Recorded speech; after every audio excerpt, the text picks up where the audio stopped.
Dear listeners, thank you for your incredible support in helping our channel grow. We're aiming for 1,000 subscribers, so please support us by subscribing and helping us reach this milestone. Now let's start the story. Flashback, Jack and Ben, the trip to hell, at the hospital. The butter bar came back with the captain, and the captain complained, "What's this I hear that Sergeant Reynolds is going back to the base and the lieutenant is taking over as your spotter?" I pointed to the unconscious Jack and answered, "Yes, sir. That's correct. Even though I repaired the bleeder, he still needs more medical attention than I can give him." The captain scowled and asked, "Why did you choose the lieutenant for your spotter?" The butter bar interjected with a slight lie, "Sir, with you here, I am redundant, so it was my suggestion." The captain laughed and insulted him. "Hell, lieutenants are always redundant." I wanted to point out the fact that not so long ago he was a redundant butter bar, but wisely held my tongue. The captain said, "Well, get your butts to the roof." I was going to refuse, and the butter bar beat me to it when he reminded, "Sir, we will comply with that order as soon as Sergeant Reynolds is on the transport back to the base." "Sir, would you like to make the call, or should I?" He shook his head and said, "Hell, you do it. I have more important things to do." He left for the roof. I looked at the butter bar, smiled, and said, "Thanks. I was going to tell the captain to shove it up his butt." The butter bar said, "Yeah, I figured you were going to do something to get yourself in trouble. If you remember, Colonel Maggie ordered me to take care of you, so I was just following her orders." I remarked, "That captain sure has a bug up his butt. What the hell is his problem?" The butter bar added important information. "I guess you didn't know, but he was good friends with Captain M. Let me find the radio and get a chopper here for Sergeant Reynolds." Shit, now everything made sense. No wonder the captain was more of a pain in the butt than most captains. The butter bar left to find the radio, and I headed to Jack's side to check his vitals. Yeah, I should have done it earlier. Flashback, Masha, a short but sweet. I heard the hooligan girls start to bang on the front door, and one of them yelled, "Come on out, bitch. We have something for you." I didn't answer the racket, and the banging turned into kicking the door, which only added to my anger. There was no way I was going to let them destroy my house, so I made a tactical decision.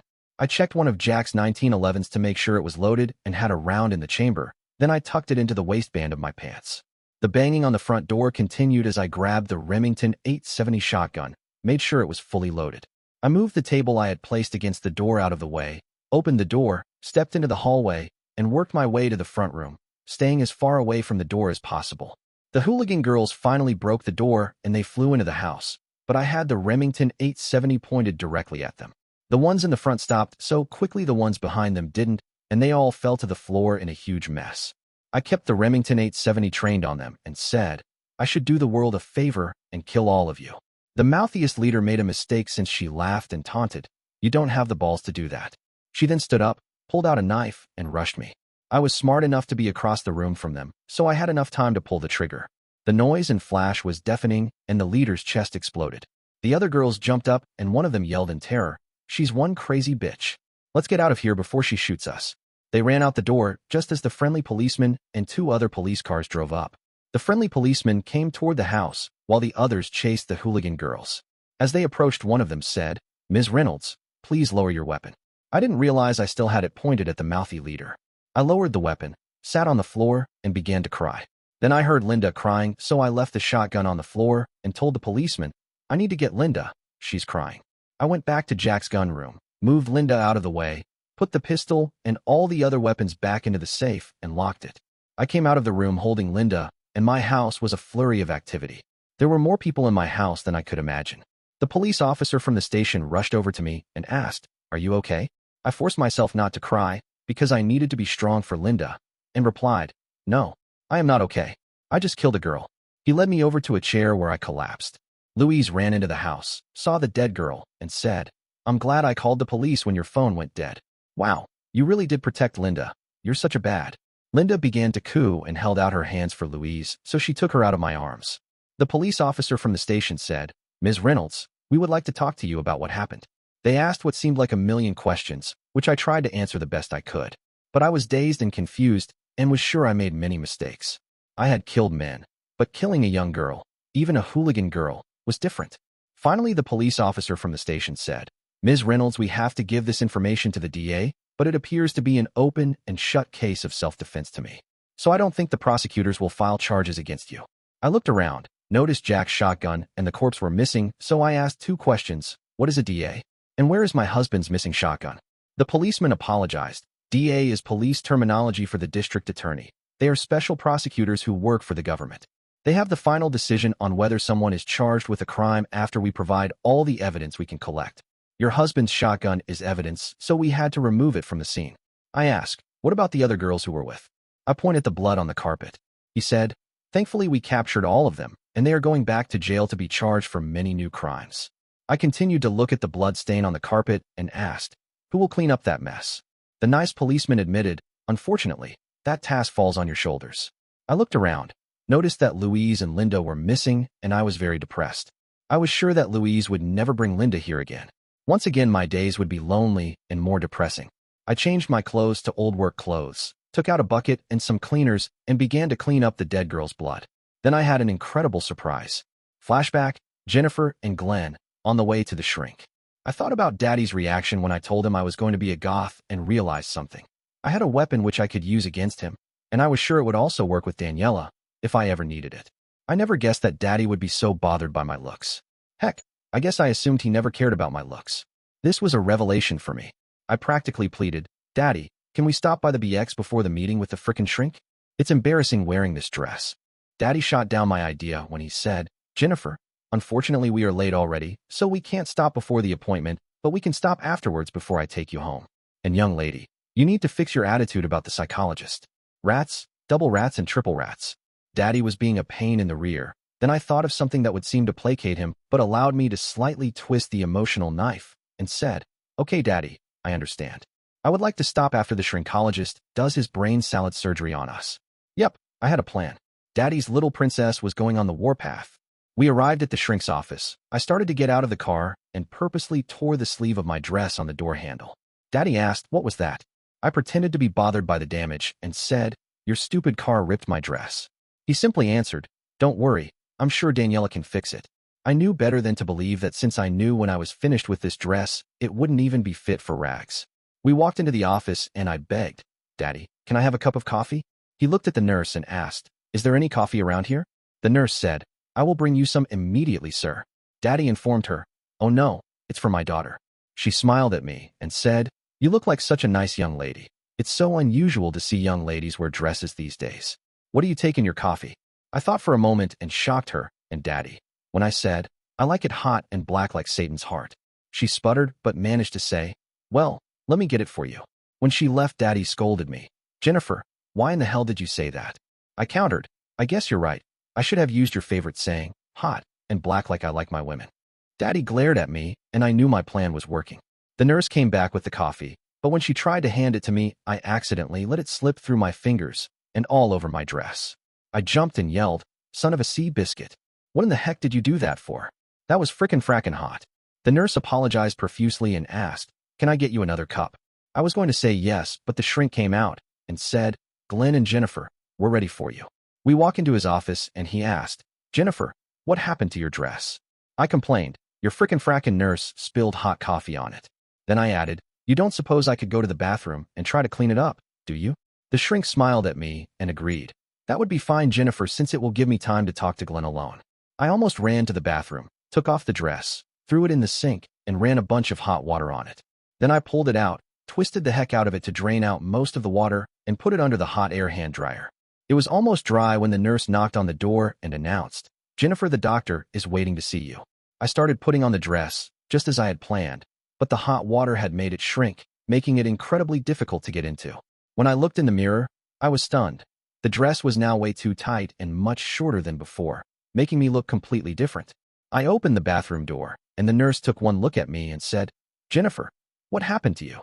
I fought back a smile, instead faked a sob and replied, I tried to clean up my dress, but I guess I did something wrong. The nurse suggested, Jennifer, you can't be walking around looking like that. Wait in the bathroom, and I will get you some scrubs to wear. I looked at the floor and asked, do they come in camo? The nurse said, no, but they do come in pink. I mumbled, well, I guess that will have to do. I went back into the bathroom and waited, but it didn't take the nurse long. She knocked on the door. I opened it. She handed me the scrubs and said, please change as fast as you can. The doctor is waiting. I wasn't going to take very long, but the frickin' dress was so tight I couldn't take it off. Finally, I opened the door and asked, could you please help me take off this dress?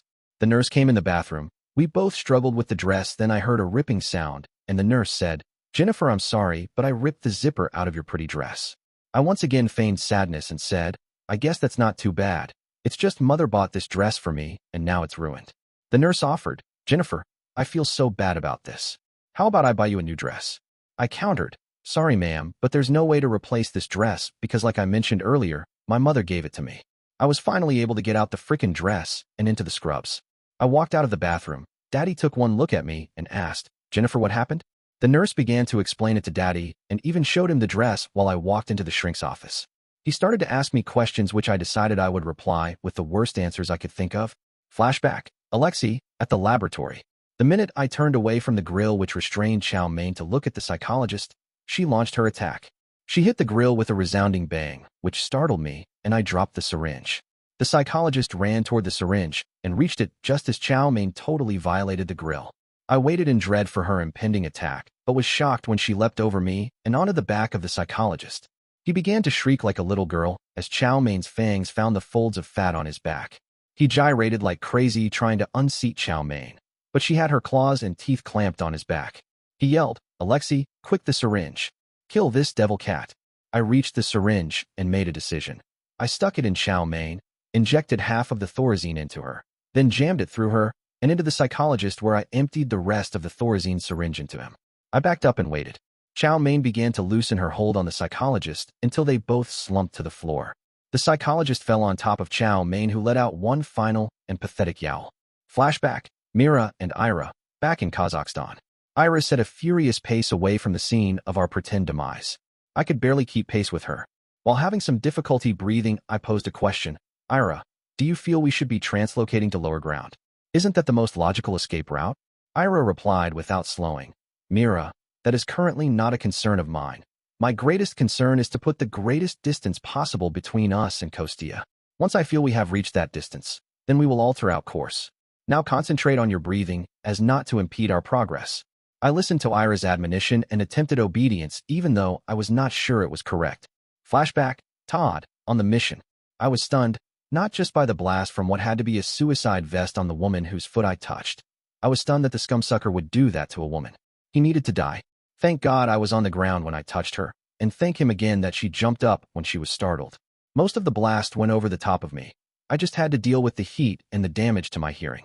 I crawled away from the blast area because I was sure that others were headed to this location and wondered when or if my hearing would return. Present, Liz and Jens arrival.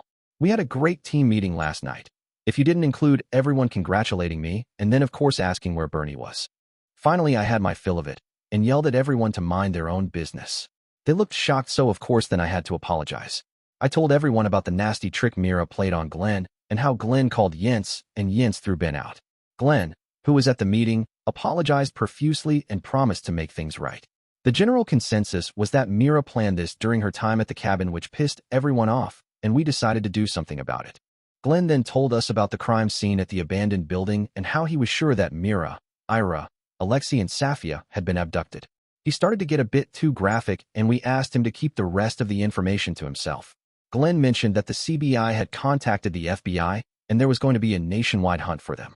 Gretchen told us the computers were acting a little strange, so she was shutting them down today to run diagnostics. Of course, this meant access to the tunnels would be controlled by the security team. I looked at my watch and knew Jens should be arriving anytime. I was nervous as hell and wasn't sure what to say to her. I decided it would be better to meet her outside, so I exited the tunnels and paced as I waited for her.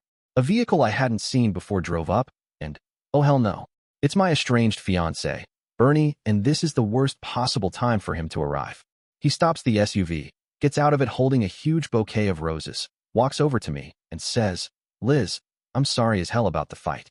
Please forgive me. For a moment, I consider throwing the roses on the ground and stomping on them. But I do love Bernie, even though he is sometimes an idiot and makes mistakes.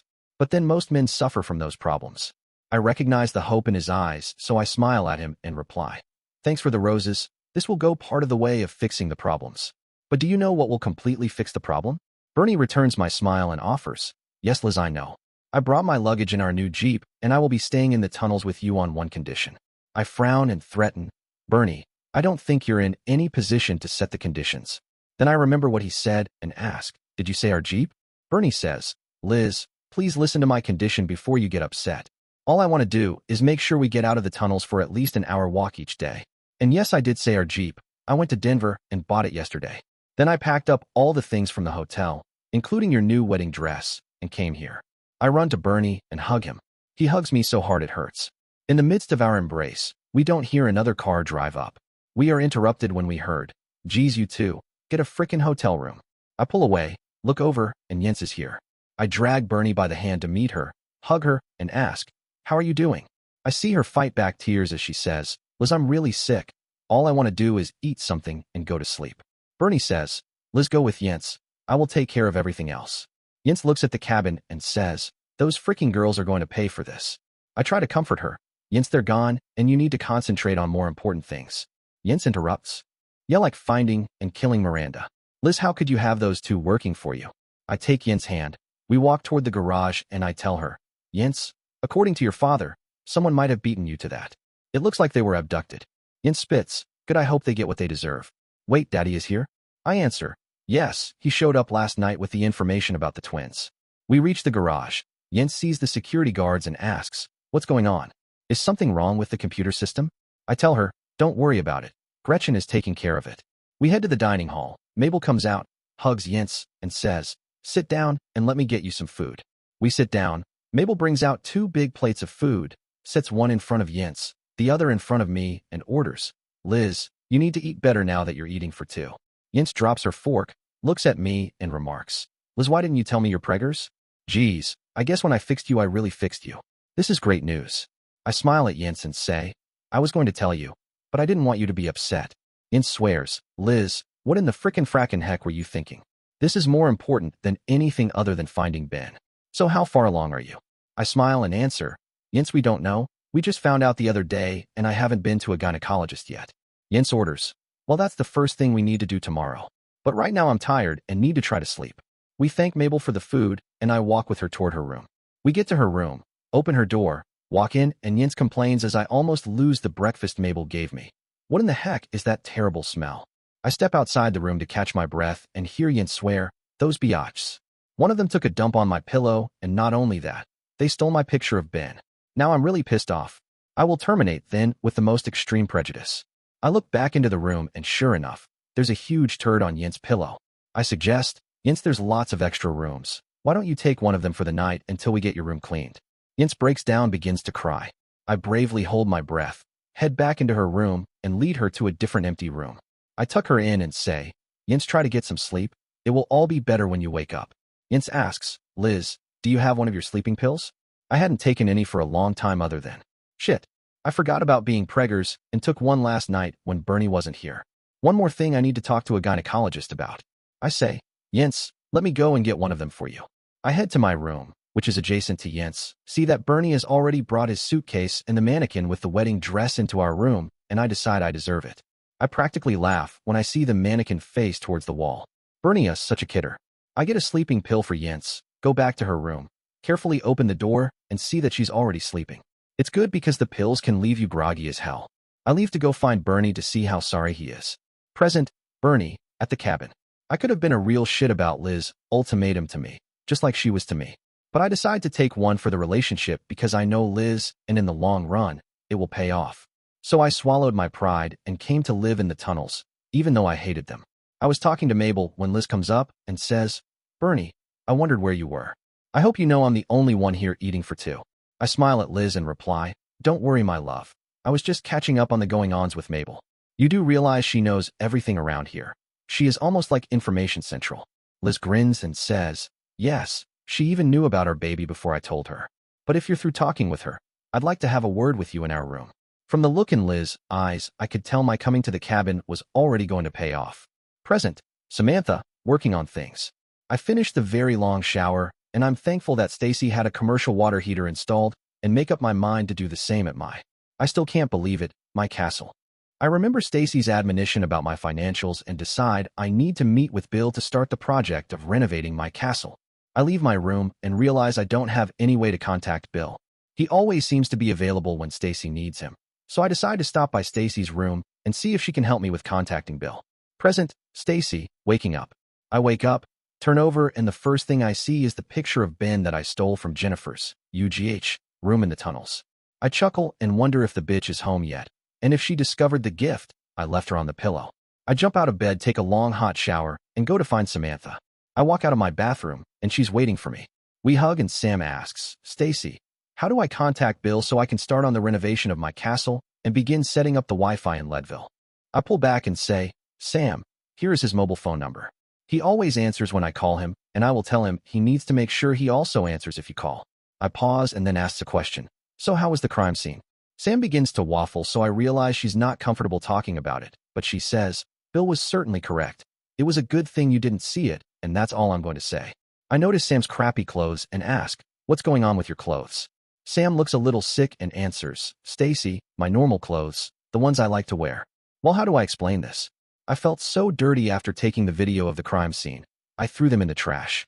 There is no way in hell I could ever wear them again. I grin at her and reply, this is perfect. You and I are going clothes shopping. Sam looks at me and says, I didn't think there were that many good clothing stores in Leadville. I pull out my mobile phone, call Bill, and ask him to get the jet ready. Then I look at Sam and say, don't worry, we're taking a trip to New York City. Samantha can barely contain her excitement. Stacy, are you sure? I smile at her and say, Sam, not to complain, but for a news reporter of your caliber, you need to dress better. Most of the time you look like a refugee. Bill calls back and lets me know the jet will be ready in an hour. I look at Sam and suggest, well, we have an hour. How about lunch or breakfast or whatever the hell mealtime it is? Sam grins and says, Stacy, you slept half the day. It's now lunchtime. We wander down to the kitchen and put in our orders for lunch, sit at the table, and Sam asks, can Bill meet us for lunch? I would love to get a start on my castle. Sam thinks a bit more than requests. Do you think Bill could travel with us to New York City? I would like to do more work on the projects you gave me. I hate to tell her no, but I inform her, sorry Sam, but with me leaving for NYC, Bill needs to stay here to manage things. However, you could do a video chat with him on the flight. Sam naively asks, you mean I can do a video chat with Bill whenever I need to?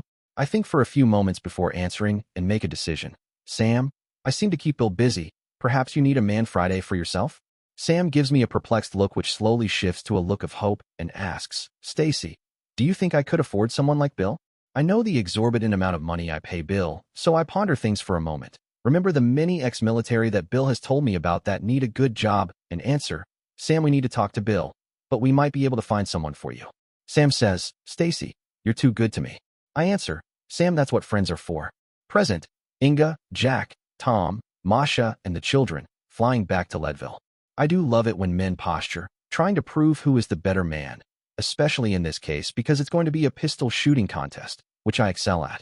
I look at the two of them and feigning innocence ask, is this shooting competition open to everyone? Tom snidely remarks, I thought Jack was going to help you. Masha interrupts and fills in my question. Yes, is this competition open to Inga and myself? Jack smiles and says, Masha honey, of course this is open to you and Inga. He then smiles at Tom and suggests, Tom, I don't need to enter this contest because Masha will represent my family interests. Tom pauses, gets a funny look on his face, and then asks, I'm not sure what the hell is going on. The old fart is dropping out of the pistol shooting competition and letting his wife take over. I decide to tease the shit out of him. Hell, I should have known that you would back out.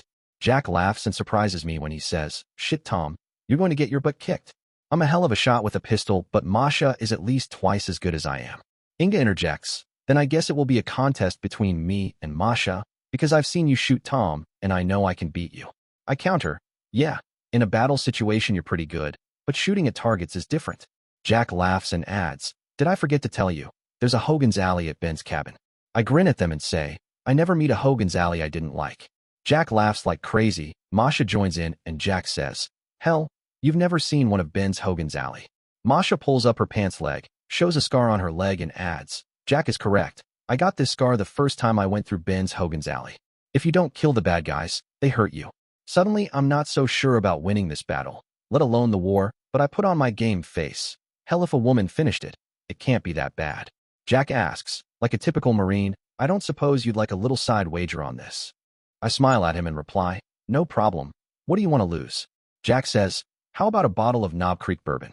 I counter, and if I win? Jack laughs and boldly states, that's never going to happen. Then Inga shocks me by interjecting, Tom, if you win, I will do whatever you want me to do. I have visions of her doing my laundry for a month and quickly agree, you've got your bet. Flashback, Ben and Jack, the trip to hell, there's a problem. I began to check Jack's vitals, and son of a bitch. His breathing was shallow, and his pulse was weak. Damn it. In the excitement of the field surgery, I forgot that Jack had been self-medicating. The OxyContin, muscle relaxer, and the morphine had done a number on Jack's vitals. I scrambled to find the Narcan, naloxone, also known as Narcan among others' names, is a medication used to reverse the effects of opioids, especially in an overdose. In my UOP, finally found it, and began to give Jack small doses through his 4. The butter bar came back, saw what I was doing, and asked, "What's going on?" I omitted part of the truth in my explanation. The morphine dose was too strong for Jack, and he was having some breathing problems. I'm giving him Narcan to counter the effects of the morphine. The butter bar informed, "I hope he's ready to transport in 20 because the chopper will be here by then." Jack was already doing better, so I assured him, "Yeah, not a problem." I needed to keep the butter bar busy, so I asked, "Can you take over here? I need to go through Jack's pack and pull out the spotter gear. Just give him 1 cc every minute and continue to check his breathing." The butter bar took over for me, and I began to search Jack's pack, not only for the spotter gear, but also for the extra drugs I had obtained for him. The last thing I needed was someone like Colonel Maggie finding those in his pack. Son of a bitch. I took the time to arrange Jack's pack before we left, and the old fart had already messed it up. Nothing was where it was supposed to be. I swore under my breath and continued to search for the spotter gear and the drugs. The butter bar wondered, "Sergeant Blaine, what is taking you so long?" This time I didn't omit anything when I said, "Jack never does keep his pack organized." I finally found the drugs and distracted the butter bar. "How are Jack's vital signs?" He began to check Jack's pulse while I slipped the pills out of Jack's pack and into one of my leg pockets that was empty. The butter bar said, "I think he's doing fine." Jack woke up and yelled, "Son of a bitch." I woke up and my butt felt like it was on fire. I swore, "Ben, what in the hell did you do to me?" Ben came over, touched my arm, and said, "Jack, the piece of shrapnel in your butt hit an artery. I had to do surgery to close the bleeder." I vaguely remember the shrapnel and that I pulled it out of my butt, but I was in a hell of a lot of pain, so I continued the complaints. "Shit, Ben, can't you give me something for pain?" Ben leaned down and whispered, "Jack, the morphine combined with all the other drugs you'd taken did a number on you. Sorry about this, but for right now you're going to have to man up and tough it out." The butter bar remarked, "I think that's our chopper." I interrupted, "What chopper is that?" Ben interrupted me, "Jack, you're headed back to the base so the real surgeons can finish what I've started." Then he leans closer and whispers, "Just remember, don't let them know about your back." I asked, "Well, who the hell is going to be your spotter?" The butter bar said, "Sergeant Blaine told me I was going to be the spotter." I swore, "Hell's bells. What the hell do you know about being a spotter?" Ben interrupted, "Jack, there's no choice in this. Your chopper's here, so man up." Ben and the butter bar tossed my pack on the back of my legs, picked up my stretcher, and began to haul down the stairs. The scumsuckers almost tipped me off the stretcher a couple times, so I complained like hell. They finally got me to the ground without dumping my butt off the stretcher, hauled me to the chopper, loaded me on board, and Ben said to the flight nurse, "Jack's in a hell of a lot of pain." The morphine tanked his vitals, so I gave him some Narcan IV to counteract the morphine. But it's made him crabby as hell. I put 4 sutures in the bleeder in his butt and packed it with gauze. The flight nurse praised my report, "Sergeant, it looks like you've done an excellent job. Thanks for not closing the wound. It would only make things worse.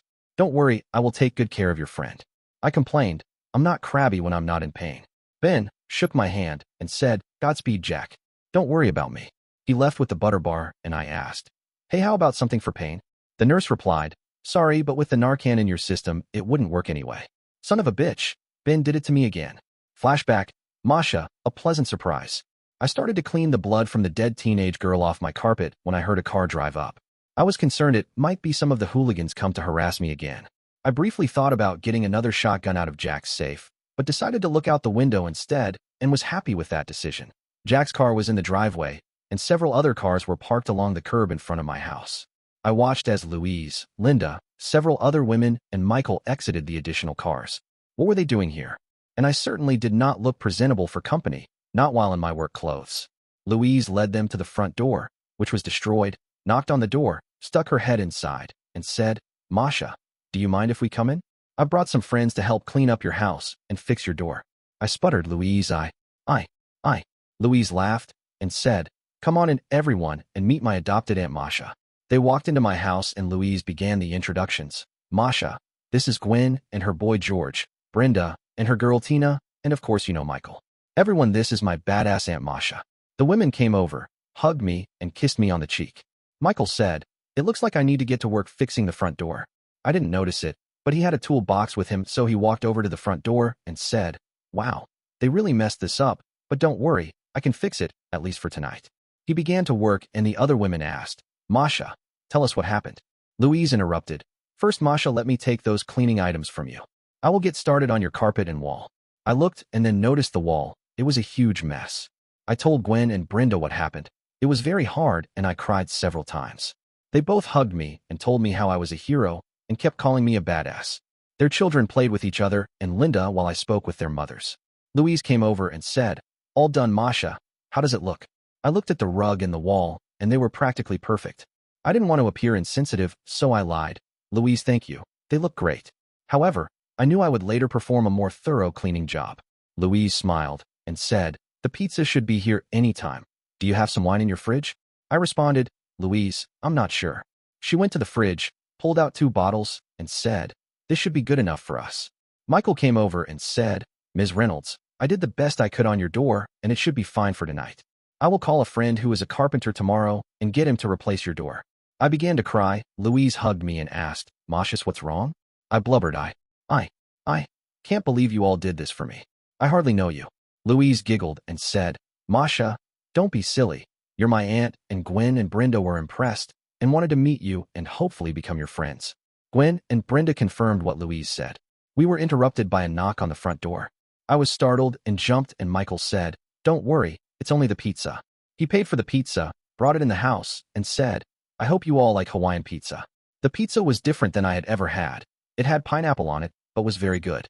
I was shocked when I ate 2 pieces, twice what I would normally consume. After we finished the pizza, Michael said, "Well, I need to get going. The man who's coming tomorrow to finish the repair on your front door is named John." Gwen and Brenda stood up. They both gave me a funny look, and Brenda asked, "Masha, we were wondering if you would consider babysitting for our children." I was shocked and proceeded with caution, "Ladies, you would still want me to watch your children after seeing this?" Gwen said, "Masha, don't be silly. We're impressed with how well you handled yourself, so if you would consider it, we would appreciate it." They left. I looked at Louise and said, "I guess you're leaving too?" Louise giggled and replied, "Masha, don't be silly. I can see that you need someone here tonight, so Linda and I are spending the night. Now, what do you say that we finish off the wine?" I was very thankful that Louise was staying, and even more thankful for more wine. Flashback, Jennifer and Glenn, on the way to the shrink. When I was finished giving the fracking shrink the worst possible answers to his questions that I could imagine, he said, "Well, Jennifer, we're done. How about letting me discuss this with your father?" I continued being a pain in the rear and demanded, "Don't tell me you need to say something to Daddy that you can't say in front of me." He was taken aback by the question and sputtered, "Jennifer, that's not the case." I stayed in my chair and replied, "Good. Then you won't mind me staying here." I could tell he wasn't happy, but I had no plans of letting him talk to Daddy about my crazy responses to his stupid questions without me in the room. He buzzed the nurse and directed, "Please bring Glenn into the room." She brought Daddy into the room and asked, "Should I remove Jennifer?" I complained, "Heck no. I'm not going anywhere." Daddy walked into the office, looked at me, and asked, "Jennifer, are you supposed to be here?" I stood my ground. "Heck yeah. If you and the frackin' shrink are going to talk about me, I'm not leaving." The shrink began to give Daddy the bad news about how dysfunctional I was. Daddy looked at him, then at me and asked, "Jennifer, what did you do?" I laughed and answered, "Don't worry, Daddy. I only put the fun in dysfunctional." The shrink complained, "Don't tell me I just wasted my time." I laughed and added, "Okay, but I will tell you this. You not only wasted your time, you also wasted my time and Daddy's time. Most of the things I told you were only to upset you. I am doing mostly fine with Mother leaving, and I know what will make her come back." Daddy and the shrink gave me a shocked look, and Daddy asked, "Jennifer, what will bring Evelyn back?" Flashback, Alexei, at the laboratory. After Chow Mein violated the psychologist's office, and I had medicated her and him, rendering them both unconscious, I ran to the office doorway, opened it, and yelled, "Help. I need immediate help in here." Chow Mein attacked the psychologist. It didn't take very long until the orderlies arrived. They slowly, because of fear, stepped into the office and asked, "Where is that devil cat?" I pointed at the psychologist and answered, "He fell on top of her. I am concerned that he might have killed her." One of the orderlies muttered under his breath, "God, I hope so." I made sure to not react, for the present time, to his comment. They carefully moved the obese psychologist off Chow Mein. I had to fight back laughter because it looked as if they expected her to attack them at any moment. One of them touched her, but she didn't move and commented, "Alexei, I think your cat is dead." I began to cry. "No, do not tell me that. Please do something." They looked at each other, and one suggested, "We could get the veterinarian." I affirmed, "Yes, please do that. I would be so despondent if Chow Mein died." The one who suggested the veterinarian left, I assumed to get him, while the other began to look at the psychologist and asked, "Alexei, what happened to him?" I replied, in my haste to remove Chow Mein from his back, "I am afraid I gave him some of this medication." I showed him the empty syringe, and he continued, "Do you know what medicine it contained?" I pointed to the table with all the bottles on it, and said, "One of those." He stood up, went to the table, looked at the drugs, and said, "Some of these are lethal. Do you know which one he placed into the syringe?" I shrugged my shoulders and lied, "Not really." He requested, "Please hand me the syringe." I wished I had more Thorazine in the syringe because I would give it to the orderly. I handed him the syringe. He tasted the small remainder and said, "We're in luck for the professor. This is Thorazine and shouldn't kill him." I asked, "What will it do to Chow Mein?" He replied, "Flashback, Todd, on the mission." My hearing was still a mess, but I maneuvered successfully away from the self-detonated woman before I was captured. I crawled under a bush to lick my wounds and wait for my hearing, if it ever did, to improve. Present, Liz and Bernie, the next day. It was great having Bernie here last night, and we both slept like we were dead. I was having a nightmare of a dream that I was going to have twins, and they were going to be little hell raisers when a rude knock on our door scares the shit out of me. I yell, "Who the hell is it?" I hear Jens laugh and yell back, "We're burning daylight. Time to get up for our morning PT." Bernie gives me the look and begins to say, "Liz, I told." I rudely interrupt him. "Yeah, you don't have to remind me." Then I get an idea and hopefully reply, "Jens, did you forget I'm preggers and can't do PT?" Jens bangs on the door again and shoots down my idea. "Don't worry, I got up early and researched exercises for fat, preggers women." I counter, "Jens, I'm not fat." She continues the infernal banging on the door and laughs. "Not yet, but if you don't exercise you will be. Now move it before I break the door down. And don't forget to bring Bernie." Bernie yells. I'm sort of glad this happened because it reinforces the point I was making about the hotel. I do get an idea and yell, "Jennifer, I'm not fat or preggers, so can I sleep in?" Jennifer bangs on the door some more and says, "Heck no. You are needed to help Liz on some of the exercises." I look at Liz and ask, "Liz, do you have any idea what Jennifer is talking about?" Liz shakes her head and replies, "I have no idea, but my only guess is she found some sort of couples pregnancy exercises." "Come on, I'm interested to see what she found." I yell, "Jennifer, cut out the banging on the door. We're out of bed, taking care of our morning needs, and getting dressed." She bangs 2 more times and taunts, "Just make sure one of those needs is not copulating." We get out of bed, and Liz runs to the bathroom. I change into the only set of workout clothes that I brought. Liz finally comes out of the bathroom, and I head into the bathroom, take care of my morning needs. When I come out, Liz has changed and looks great. I walk over, give her a hug, and says, "Honey, you look good enough to eat." Liz grins and says, "Not now, Bernie." Jens was serious about no hanky-panky. Present, Jens, waking up the house. I can't frickin' believe it. I'm gone for a week, and the whole place has descended into chaos. Gretchen was supposed to wake everyone up for morning PT while I was gone, but she didn't. So I pulled one of Ben's tricks on her to wake her up. I opened her door, stuck in one of those little air horns, and let go a long blast. Gretchen jumped so badly, she almost fell out of bed and swore, "Some son of a bitch is going to die for that." I laugh and counter, "More like daughter of a biatch. Now get your lazy rear out of bed for PT." I honk the horn twice more, but then Gretchen throws a pillow at me, and it almost knocks the horn out of my hands. I wake up the rest of the cabin team in a similar manner and am happy to find the security team rooms empty. I hope that means they are up and waiting. I head outside and notice my assumption is correct. Not only that, they started without me. I run up, join in, and complain, "Hey, you didn't wait for me." The leader laughs. "Well, if you didn't sleep until noon." I interrupt. "Noon, huh? That comment is going to cost you. Now we're going to take a little run after PT." Everyone groans because they know I will kick their rears on the run. I laugh. "That's right, boys. I'm back, so it's time to get serious." Gretchen shows up and I announce, "By the way, Gretchen, you're included on today's run because you weren't waking everyone up like ordered." Gretchen waffles, "Jennifer, I can't take time for a run because I have to continue working on the computers. It looks like there's a virus or Trojan horse in the system. I'm not going to let her escape, so I counter, Gretchen, now that I'm back I will help with the system. So now we will have plenty of time today for a nice healthful run. I'm really just barely holding it together, so the teasing of my friends and extreme exercise are the perfect distraction for me." Liz and Bernie finally show up and I announce, "I have some special pregnancy exercises for Liz and Bernie, so keep up the good work." I pull them to the side, hand them a sheaf of papers, and begin to work with them on the exercises. Present, Liz and Bernie, pregnancy exercises. Jens comes over to us, hands us a huge stack of paper, and says, "Okay guys, these are the recommended pregnancy exercises that I found. The easy ones are on the first pages, and they get progressively harder the further back you go. Let's make sure to breathe as indicated for each exercise, and if you get dizzy at all, make sure you stop and let me know." We begin the exercises, and I can see that Jens has put a huge amount of work into this project. It makes me wonder if she slept at all last night. The exercises are great, and she's right. Hell, isn't she almost always right? And I really like the way they incorporate Bernie into helping me. Soon I'm sweating and feel closer to Bernie than I have in a very long time. Jens comes over, takes my pulse, and orders, "Okay, Liz, that's it for the day for you. Go get cleaned up, because after lunch we're heading to Denver and the doctor's office." I look at Jens and reply, "Jens, I thought we would do all my prenatal care with one of the doctors in Leadville." And then Bernie interrupts, "Yeah, Jens, we had sort of figured this out already." Jens holds up her hand and reminds us, "Liz, have you forgotten that you couldn't get preggers until after I fixed you? I feel that your first prenatal appointment should be with the best prenatal doctor in Denver for a complete and thorough checkup. If he gives his blessing, then whatever you decide is great with me." Jens is being a little too bossy for my liking. After all, it is my pregnancy. I look at her closely and see the pain through the mask she's displaying, so I decide to play along. "Thanks, Jens. We appreciate your thoughtfulness." Bernie squeezes my arm. I look at him and smile, so thank God he doesn't say anything. Jens says, "Well, I'm off to take the team and the boys out for a little run. It looks like they got a little fat while I was gone." I point to my ever-expanding belly and reply, "Jens, you know I would love to come with you and kick your butt, but..." Jens laughs, "Liz, don't worry about it. The running will come after you deliver your baby."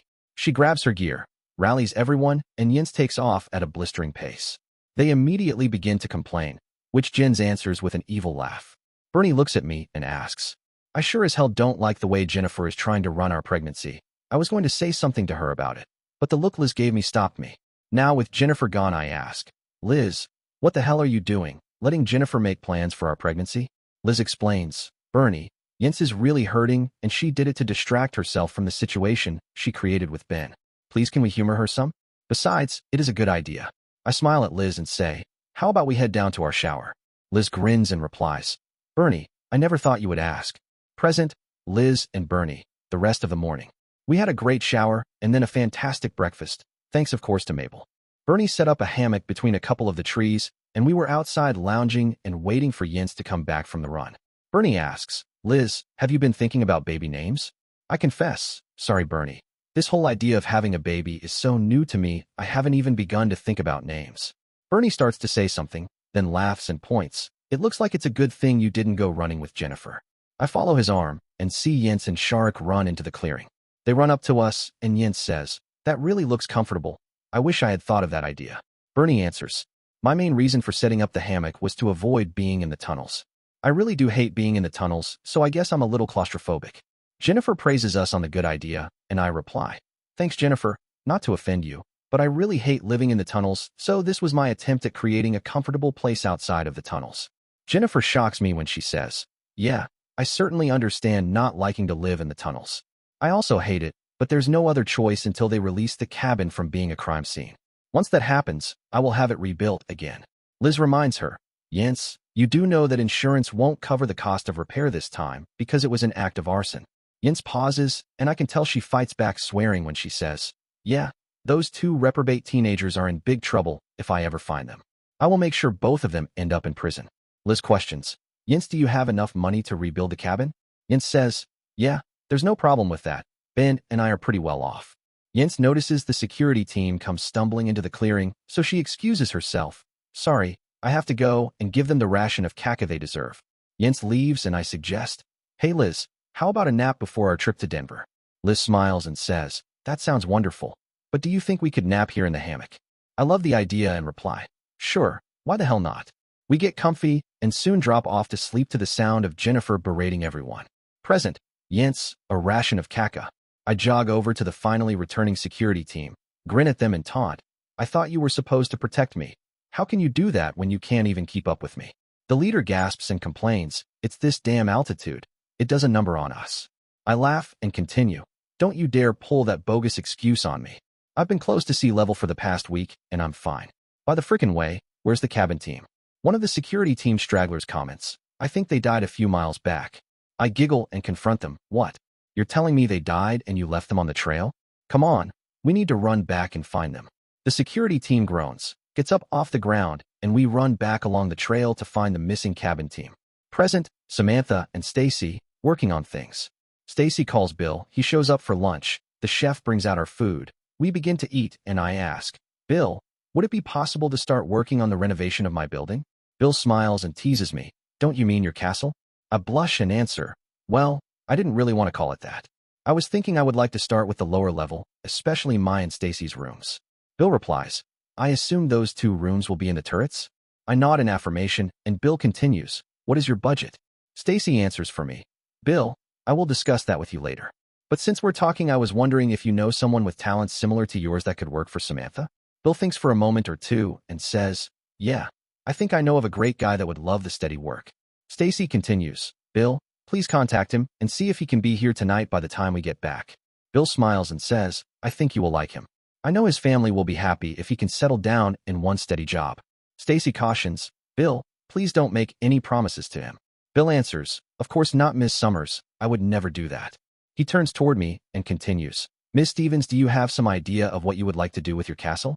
I blush, open my carry bag, pull out some drawings I have done, slide them across the table to Bill, and reply, these are a few sketches that I did. Do you think this is possible? Bill looks at the sketches while Stacy leans over and says, I look at the sketches that Sam did, and I'm more than impressed. I'm shocked. Sam might have dyslexia, but she sure can draw. I grin at her and remark, Sam, these sketches are impressive. If I didn't know better, I would say that a professional architect created them. Bill reinforces my thoughts. I have to agree with Ms. Summers. From the looks of these, you exactly capture the size and relationship of the room. The scale looks perfect. How were you able to do that? Sam shrugs her shoulders and answers, I don't know. It's just something I've always been able to do. I can tell from the sketches, which are more like architectural plans, that Sam will burn through her money before half of the work is complete. I look at Bill and order, Bill, we really need to act on these plans. Let's see if we can get started today. Bill nods with the acknowledgement that he understands what I am really saying and says, I will get started on it immediately, right after I call Vic and see if he can be here tonight.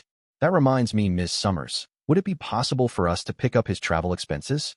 I smile and agree. Yes, Bill, that will be fine. Bill stands up and says, first I'm going to get a crew in to clean up the castle, while I contact the lawyer to get started on the permits for the renovation. Bill leaves and Sam says, well, I guess I won't be doing a video chat with Bill on the trip. I smile at Sam and say, don't worry, you can sketch some more of your ideas on the trip. Sam beams at me and praises, Stacy, thank you so much for this. I dismiss her praise with a wave of my hand as Bill walks up and says, Ms. Summers, the jet is ready. Lunch is finished. We get one of the team to drive us to the airport right up to the hangar for my jet. We board the plane. The flight attendant brings us a flute of champagne, and I marvel at what happens next. Present, Tom, Jack, Inga, Masha, and the children, back in Leadville. We make it back to Leadville with no mishaps, catch a ride to the cabin, and I'm shocked. Damn those 2 little bitches. They made a hell of a mess out of the cabin, and I lost all my clothes. If I ever see them again, I will blister their butts. I grab a pair of BDUs out of Jennifer's supply room, take a shower, and begin to relax in my room when there's a knock on the door. I yell, who the hell is bothering me? The door opens, it's Inga, and she announces, Tom, it's time for the contest. I complain, hell, I'm just got back and I'm tired. Inga giggles and suggests, well, if you would rather lose by forfeit. I stop her in her tracks. Hell no, I'm not going to forfeit. Give me a minute to collect my thoughts. Present, Tom, Jack, Inga, Masha, and Jens, after the shooting competition. The old fart Jack crows. Damn, that Knob Creek is going to taste good. Nothing tastes better than free bourbon. Hell, I thought I was a hell of a shot, but both Masha and Inga beat me. Inga surprised the hell out of me because she had almost a perfect score. Even though we walked Ben's Hogan Alley twice, there were still surprises that caught me off guard. And Inga, well, she looked like she was dancing ballet the whole time. I've never seen anyone fire and hit a target while performing an aerial, a cartwheel without hands, but she did it twice. I complain, hell, I was still jet-lagged from the trip. Jack interrupts. Well, we can wait until tomorrow and try it again for double or nothing. Damn, the old fart put me between a rock and a hard place. If I agree and get my butt kicked again, I will never hear the end of it. But if I don't accept the challenge, he will give me shit about it forever. I reluctantly agree. No problem. I know I will do better tomorrow. Jack leaves, and I decide I need to head back to the Hogan's Alley and figure things out. I have a surprise when I get there and see the range closed sign, which means it's in use. I wait in the control room and recognize Jennifer as she moves through part of the alley. She gets to the spot where Inga did one of her aerials, and damn if she doesn't do the exact same move. Jennifer completes the alley, comes back to the control room, sees me, and says, I saw Inga go through this earlier today, and I sure as heck couldn't let her beat my record on Ben's Hogan's Alley. I love the aerial that she did on that section, so I had to try it myself. So what's my score? I look at the score and answer, damn, you beat Inga by 1 point. So who has the best score? Jennifer answers, Ben does, of course. He scores a perfect every time he does the alley. I offer consolation. Well, he did design it, so he has. Jennifer interrupts. No, Tom, that's not it. He let me redesign the course and finished with a perfect score his first time without even taking a walkthrough. I hope to pick up some pointers for tomorrow, so I ask, so what's his secret? Jennifer smiles and says, Tom, every Hogan's Alley has a rhythm to it, and once you find that rhythm and follow it, the course becomes easier. Since Ben is a heck of a musician, he figures out the rhythm immediately. Heck, he even sings Jody's. In the armed services, a military cadence or cadence call is a traditional call and response work song sung by military personnel while running or marching. In the United States, these cadences are sometimes called Jody calls or Jodies, after Jody, a recurring character who figures in some traditional cadences when he does the alley. This has given me some hope, so I ask, you don't suppose you could teach me the rhythm of this alley? Jennifer smiles at me and says, so you don't want to get your butt kicked in tomorrow's rematch? Sure, I will teach it to you. Let's do a slow walkthrough first, and then gradually speed it up. We walk into the alley, and Jennifer slowly sings as we start out, heavy on the left foot. I don't know what to do, Jennifer giggles and says, Tom, here are your lines. Try to remember them. We reset the alley, walk back into it, and again Jennifer sings, heavy on the left foot. I answer, motivated left foot. We both sing, oh yeah? Jennifer sings, ain't no use in looking down. My response, there ain't no discharge on the ground. We speed up as Jennifer sings, there ain't no use in looking back. The response I sing, a Jody's got your Cadillac. We're moving faster now as Jennifer sings, there ain't no use in feeling blue. I'm really getting the hang of this when I reply, a Jody's got your lady too. We both sing, oh yeah? Then we start again from the top, are really moving, and we're both doing great until I miss the rhythm in my line, and the next thing I know we're figuratively dead. We stop. Jennifer falls to her knees and begins to cry. I promise, don't worry Jennifer, I won't mess up next time. Jennifer wipes away the tears and answers, Tom, I don't care that you messed up. I just wish it was Ben here instead of you. I try to comfort her by saying, don't worry, we will find him. Flashback, Ben and George, the butter bar, spotter training, and other things. With Jack safely away on the chopper and headed for the hospital, I handed the butter bar Jack's spotting gear and asked, you know, sir, I don't even know your name. He laughed and said, you can call me George instead of Butterbar. Yeah, I overheard you two talking and using that term. The fact that he wasn't sensitive about being called a butterbar further reinforced my positive feelings toward him. I suggested, well, George, let's head up to the roof before the captain gives us more shit. We hiked up to the roof where the captain came over and complained, hell's bells, it's about time you two got up here. We've seen a whole bunch of scumsuckers, and it's frustrating as hell because they're staying just out of range of our M4S. I looked at George, then back to the captain, and I replied, well, sir, just point us in their direction and I will take care of that problem. He waved his hand with an all-encompassing sweeping motion and said, hell, choose your direction because we're surrounded. I looked at George and asked for guidance. Pick a direction, sir. He smiled and suggested, how about the points of the compass? I replied, north it is. We moved to the side of the building, which faced mostly north, and George asked, Sergeant Blaine. I interrupted. George, please call me Ben. George asked, how about if I call you Ben like Sergeant Reynolds does? I smiled and answered, that works for me. Now you were asking?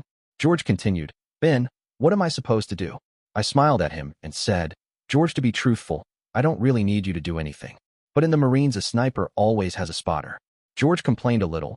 Ben, I don't want to sit on my but doing nothing, so why don't you help me out here? I agreed.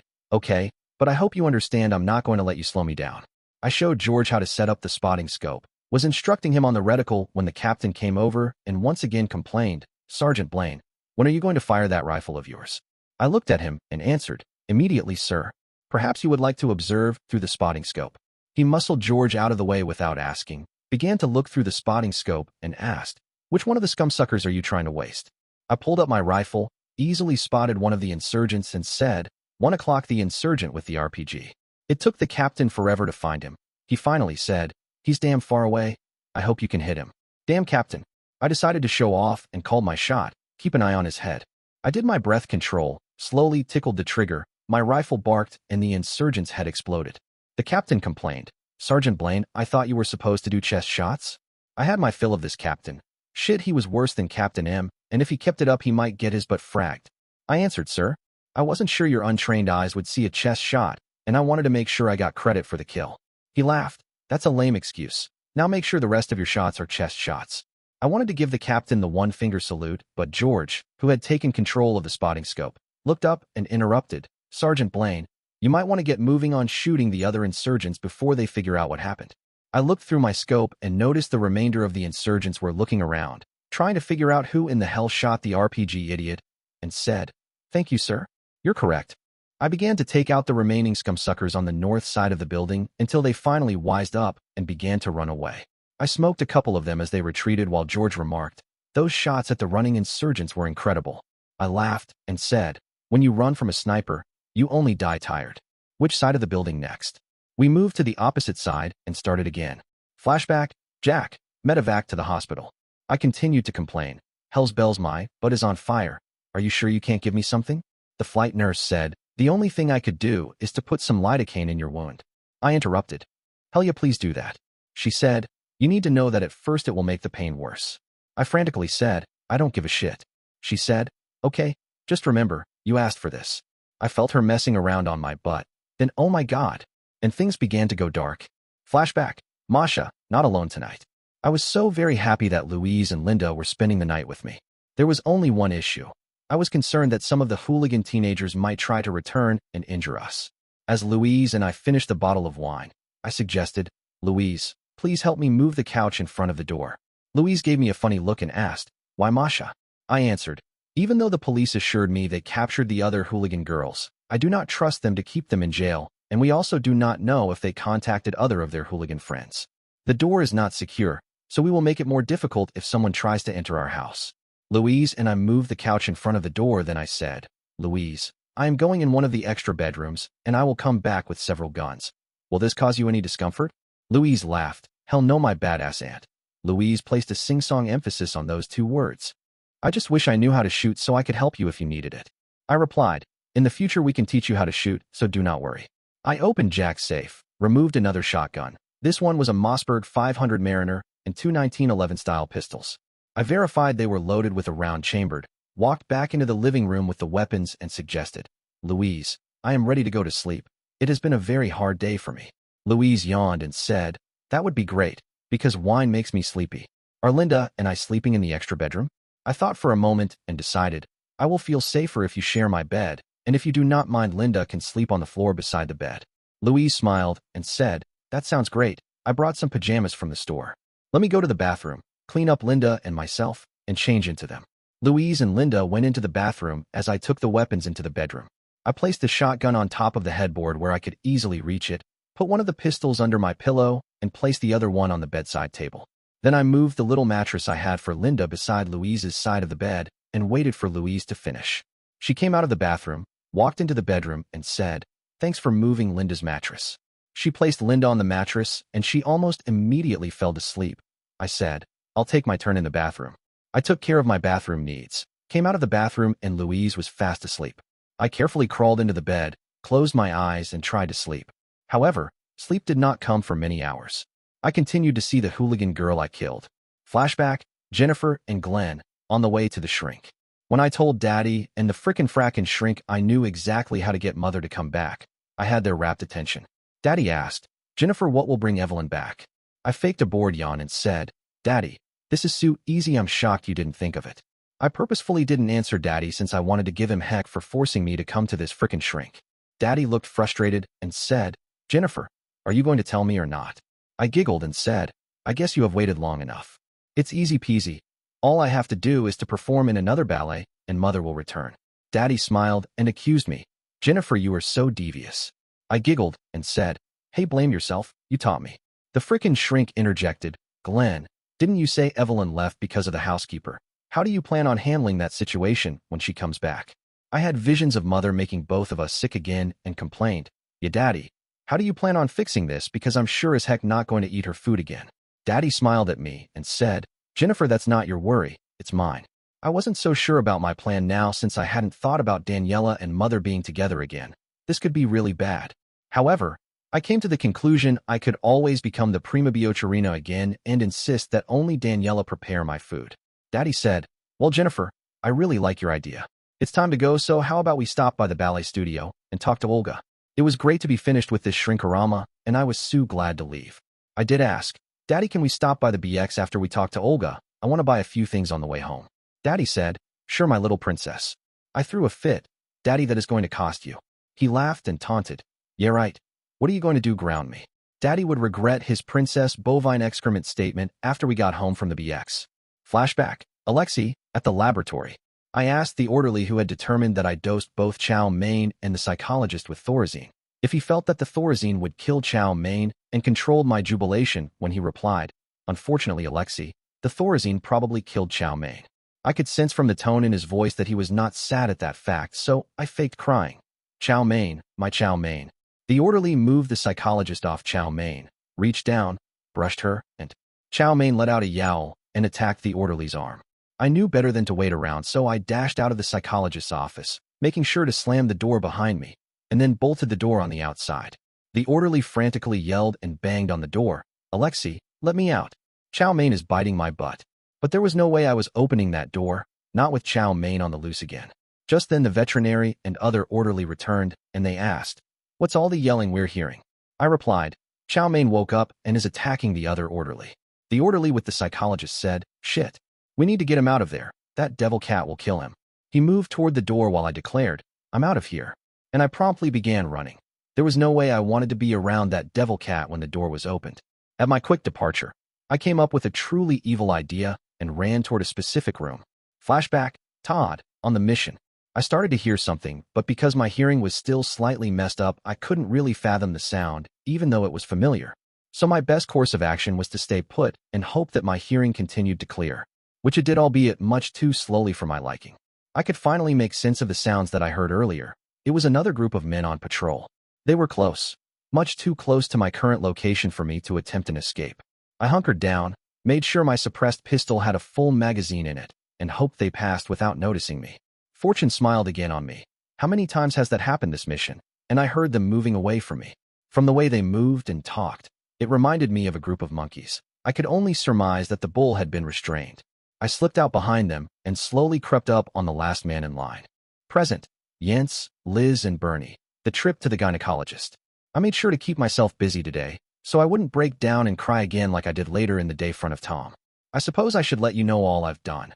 First, I worked with Gretchen, and we did find a Trojan horse program in the computer system, but we couldn't discover how it was installed. Cleaning it up was easy peasy. First, I made a backup copy of the virtual servers so I could analyze this Trojan horse later to see if I could determine who hacked my systems. Then I reloaded the virtual operating systems from the last known good copies, and we were back in business. I directed Gretchen, "Please set up a safe environment where we can load the infected virtual operating systems and examine the Trojan horse." She told me she would. Then I went out to the Hogan's Alley to see if I could beat Inga's score. You already know about the results, so I won't repeat myself. I finished working with Tom on the Hogan's Alley. He is doing much better, but I'm still not sure he can beat Inga. I head into the tunnels, get cleaned up, head outside, and walk over to the sleeping couple in the hammock. It's all I can do to keep from crying. This should be Ben and me. And it would be if I hadn't been so stupid. I can only hope to someday find Ben again and beg his forgiveness.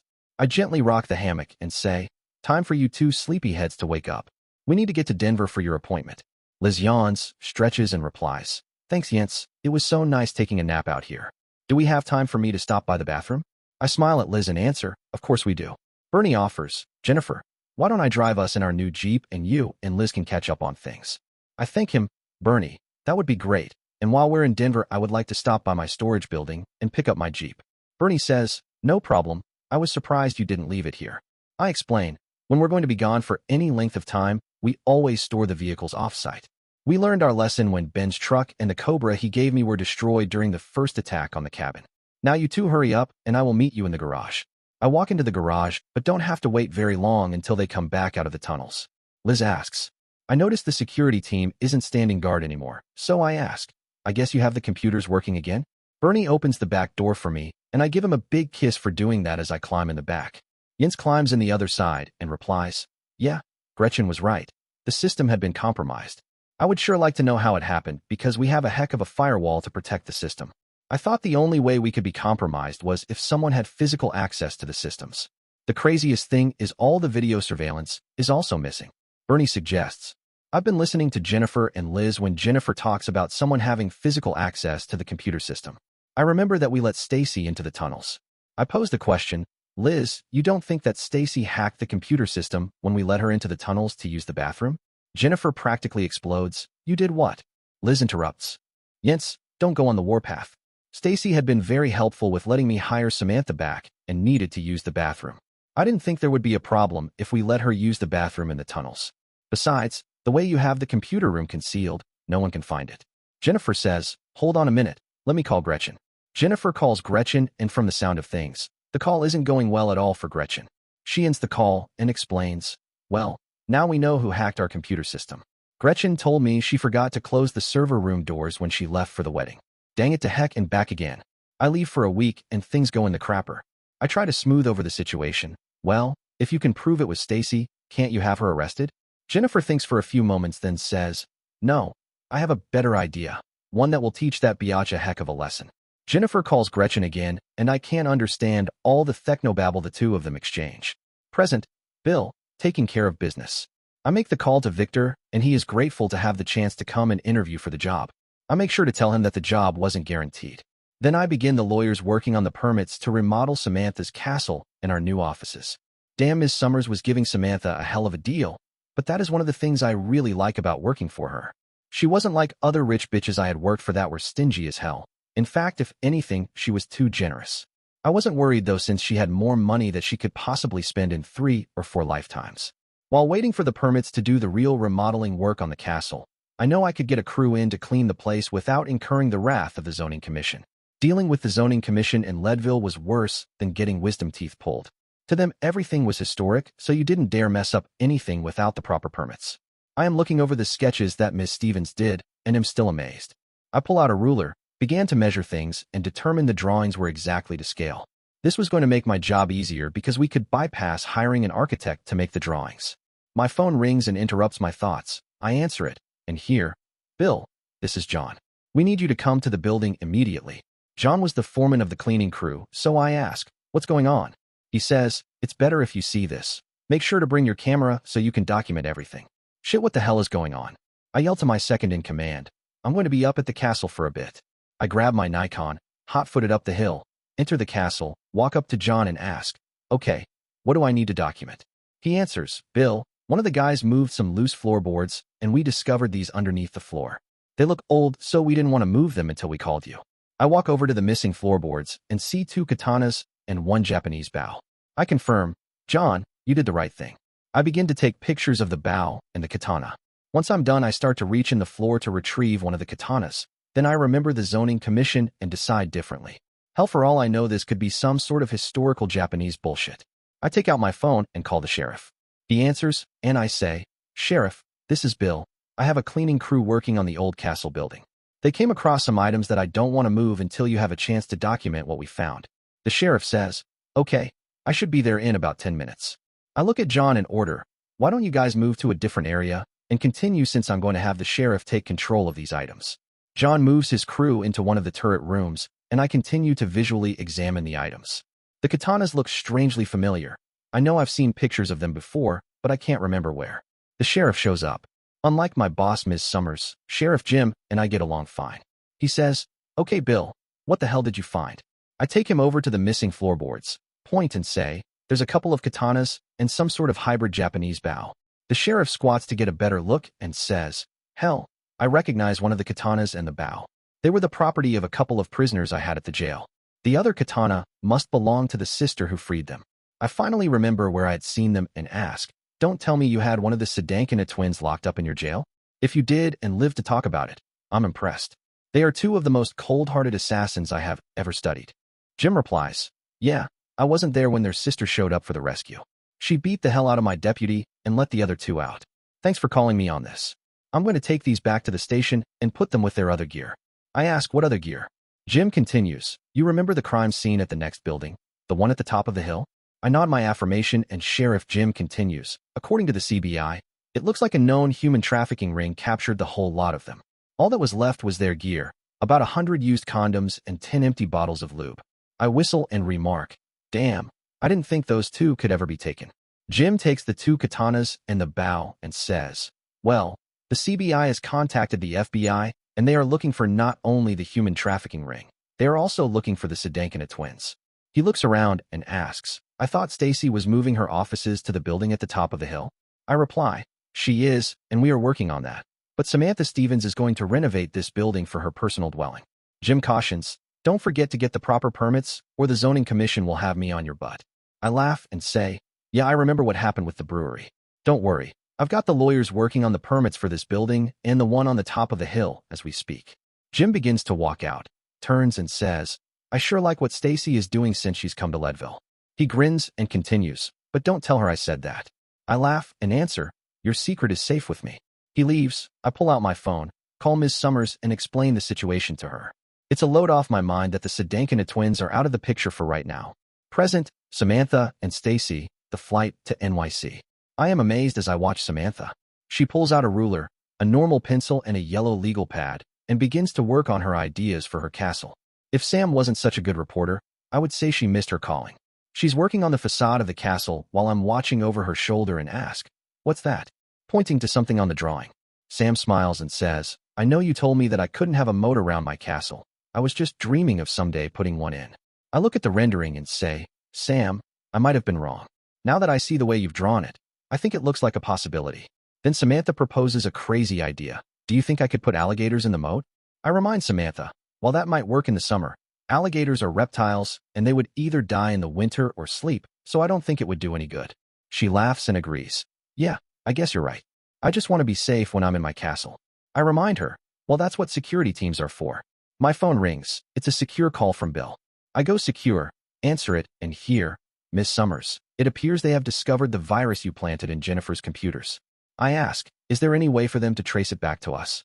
Bill makes me feel better when he says, there is no way to trace it to us, so don't worry. I just wanted you to know. I end the call, and the pilot announces, please fasten your seatbelts, we are approaching the airport. Present, Ben's back, the sheriff's office. What a mess. I can't believe what's happened. Apparently Mira told Glenn that she was carrying my baby, which is impossible because I never slept with her. Jens went ballistic, wouldn't believe me, and ended the honeymoon. Hell, for all I know she's already filed for an annulment. I'm back in Leadville with Destiny, in her wolf form, waiting in the sheriff's office for Jim to arrive. I need to find Mira and make her confess that we never had sex, so her baby can't be mine. Jim walks into the office, carrying 2 katanas and a hybrid Japanese bow. He sees me and comments, damn, you're a sight for sore eyes. Is that a wolf that's with you? And what are you doing back here? Shouldn't you be on your honeymoon? I frown at Jim, then give him a blow-by-blow of the whole situation. Jim looks at me, and I can't believe it when he asks, Ben, could it be your baby? Destiny releases a low growl at his stupid comment, and I swear, Jim, I can't believe that you of all people would dare to ask me that. I should kick your butt for even entertaining that thought. There's no way that's my child because I never had sex with that bitch. I'm sure she did this to mess up my marriage. Jim eyes me and Destiny, who continues with the growls, takes a couple steps backward, and says, sorry Ben for asking you. But since I've become a sheriff, you wouldn't believe the things I've had to deal with. I reply, apology accepted, just don't ever ask that again or I won't hold back. Where did you get those katanas and that hybrid Japanese bow? Jim walks over to me, hands me one of the katanas and asks, have you ever seen this katana before? I immediately recognize it and reply, this is the dragon katana that I gave Myra's sister Ira. Jim hands me the other one and I say, and this is Myra's tiger katana. Where did you find them? Jim answers, Ben, I hate to tell you this, but if you're looking for Mira, you might not ever find her again. I interrupt. What in the hell are you talking about? He explains how a known human trafficking ring has captured them and some other people that aren't identified. He finishes by saying, Ben, these are real bad that might have already sold them into sexual slavery. I pet Destiny on the head and say, don't worry, we will find them, and when we do they are going to die. Jim wisely suggests, Ben, before you go off half-cocked again and get yourself in trouble with the law, let me swear you in again as one of my deputies. Before he starts I ask, is there some sort of procedure for making my wolf Destiny a police animal? Jim thinks for a moment and says, yeah, I can come up with something official looking. We do have some bulletproof dog vests in the back room, but I'm not sure they will fit her. Why don't you have a look? Destiny and I go back to the room Jim pointed out. I do find a vest that barely fits her. However, she growls at me when I try to put it on her. I order, Destiny, calm down. I'm only doing this while we're in Leadville, so one of the rednecks up here can't shoot you. She lets me put the vest on her, and we head back into the office. Jim swears me in as a deputy, makes me sign some paperwork for me and for Destiny. He bids us goodbye with, good hunting to both of you. I walk out the door, Destiny pulls me into the alley, changes into her human form, and complains, Ben, don't you ever do that to me again. I apologize, sorry about that, but I wanted to make you look official. Please tell me you have some idea where this human trafficking ring is located? Destiny gets a faraway look in her eyes and answers, I'm not exactly sure, but I do know they left Leadville. So the most logical place for them to be is Denver. We head to my truck, which I had already rescued from storage, jump in, and begin the drive toward Denver. Present, Tom, Jack, Inga, Masha, and Jens, dinner time. I continue to work on the Hogan's Alley and finally tie Inga's score, all without doing the fancy flipping that she did. I look at the time and realize it's close to dinner, so I head back to the tunnels and stow my weapon in the weapons room. I will clean it after dinner. I head to dinner, and the mess hall is buzzing like a beehive with activity. I understand why when Mabel serves up a big portion of Yankee pot roast with all the trimmings. Hell, there's those little onions that practically melt in your mouth, carrots that are sweeter than any carrots I've ever eaten before, and potatoes which she roasts in the oven first. She loads up my plate, then I look around the mess hall and notice Jack and his family along with Inga. I saunter over to the table and ask, is this seat taken? Jack smiles and says, it is now, park your rear. I realize that he restrained his language because Ivan is here, sit down and dig in. As soon as he breaks from shoveling in the food, Jack taunts, I can't wait until I get those 2 free bottles of Knob Creek bourbon tomorrow. I look up from my plate of food and offer, you wouldn't care to increase the wager, would you? How about triple or nothing? Jack replies, I knew that Tom had been working on the Hogan's Alley most of the afternoon, but the old fart must have had some success if he was willing to increase the wager. I didn't dare back out of it, otherwise Tom would tease me forever, so I upped the wager. Why stop at triple or nothing? How about quadruple or nothing? Inga interrupts. Tom is uncommonly, for him, bold, so I need to determine if this offer extends to me, so I ask, Tom, does your bet also include me? He looks at me, gives me a silly grin, now I know something is going on, and replies, it sure does. Masha holds up her fork and says, I'm not sure I will have the time tomorrow to spend on this game. Besides, it was boring today. Tom insults in reply. So does that mean that Jack is going to forfeit the bet? Jack answers, there's no way in hell that's going to happen. Masha, I will watch the children tomorrow while you kick Tom's rear. Tom smiles and says, good, it's all settled. So what time tomorrow? We agree on 10 in the morning. Tom has finished his meal and then leaves the table. I look at Jack and ask, what do you think is going on? Jack says, my guess is the old fart figured out the Hogan's Alley and he thinks he can beat you. We're surprised when Jennifer walks up to the table and says, I hope there's room for me in your little contest tomorrow. I smile at her and reply, Jennifer, it's your Hogan's Alley, so we would be honored if you would join us. She smiles, looks at Jack and requests, Jack, we're having a quick meeting in the conference room. Will you please join us? Jack says, no problem, I was finished anyway, so give me 10 minutes to brush my teeth. Masha requests, Jennifer, if this is about Ben, I would love to attend. Jennifer replies, Masha, it is about Ben, and you are always welcome. I ask, Jennifer, I would also like to attend. She looks at me and says, no problem, the more the merrier. We all begin to leave and prepare for the meeting.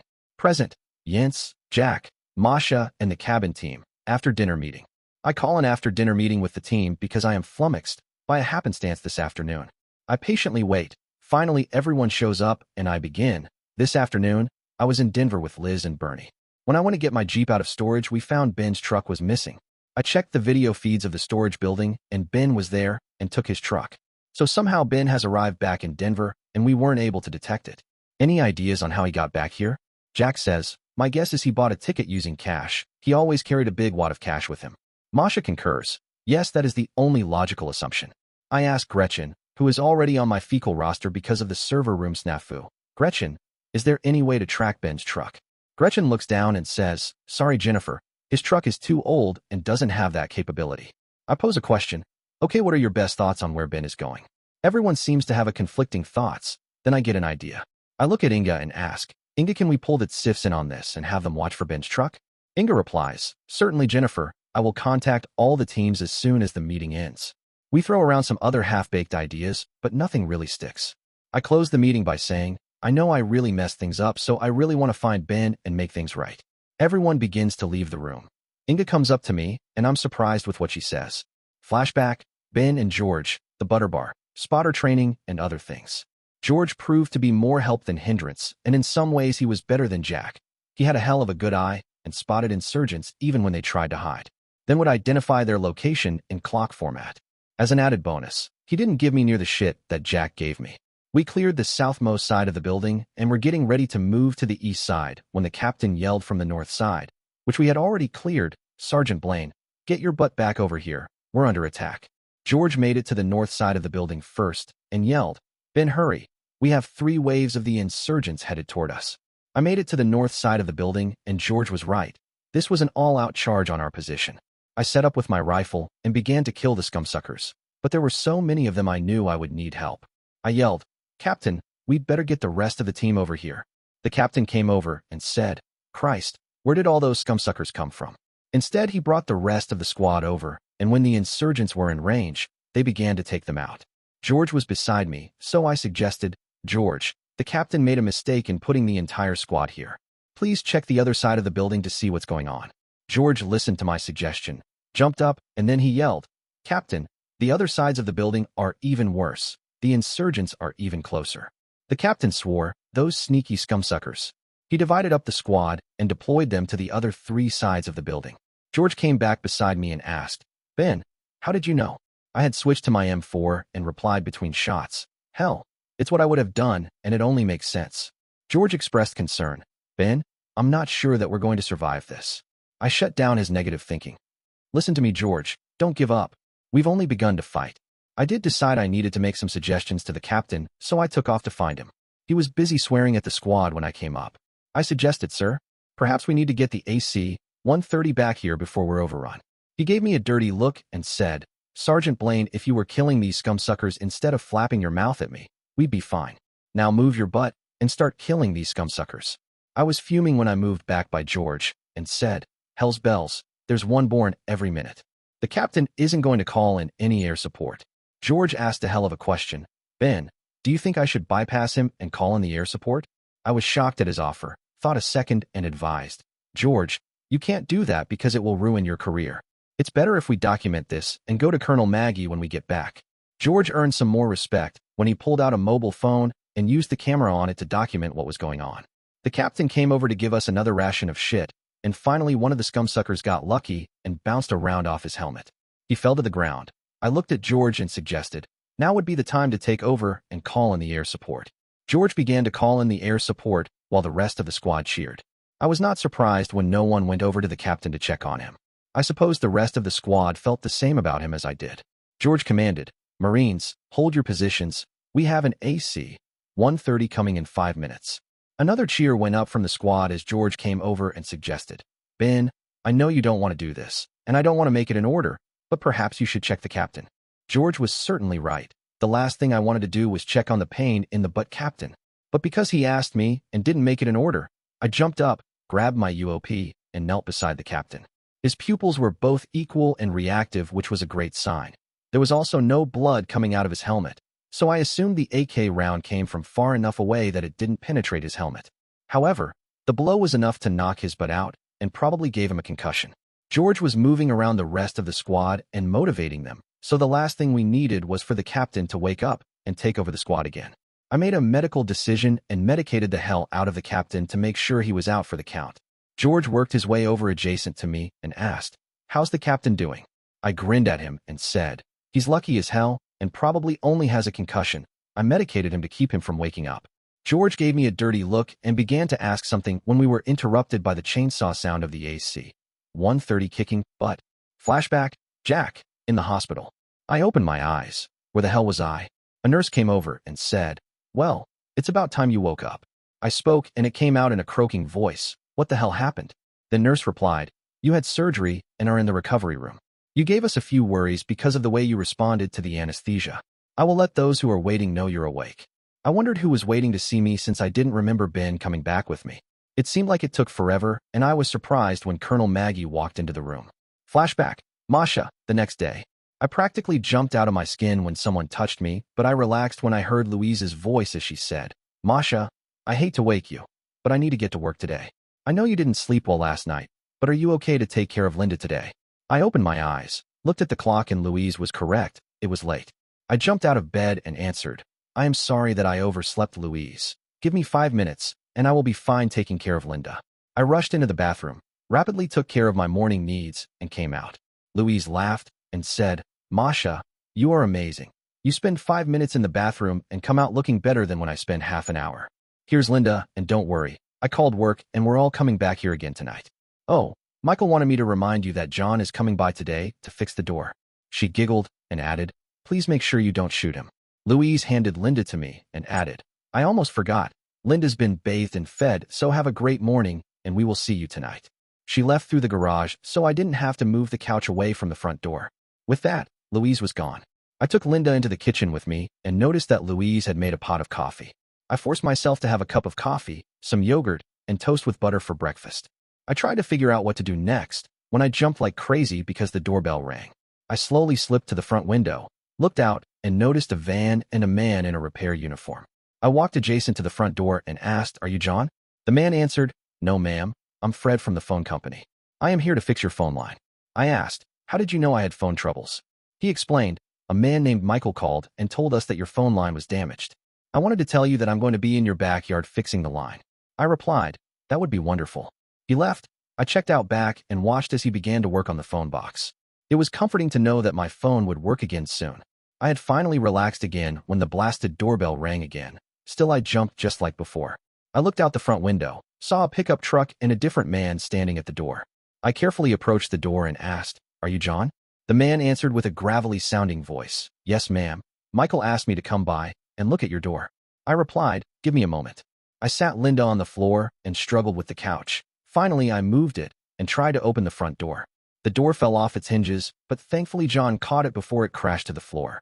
He began to look at the door and delivered some bad news. Well, ma'am, it looks like not only the door is destroyed, they also destroyed the door frame. I will have to replace everything. I asked, How much will that cost, John? He pulled out some paper, began to write, erased a few times, and said, Sorry to tell you this, ma'am, but even with the friend of Michael's discount, it's going to cost $1,500. I blinked and asked, How much? He replied, $1,500. I continued and asked, Is there some way to make the door stronger so this can't happen again? John scratched his head, thought for a few minutes, and suggested, Well, we could replace the whole wooden door jamb and front door with a metal door. It wouldn't look as nice, but it would be more secure. I inquired, What would be the cost for that?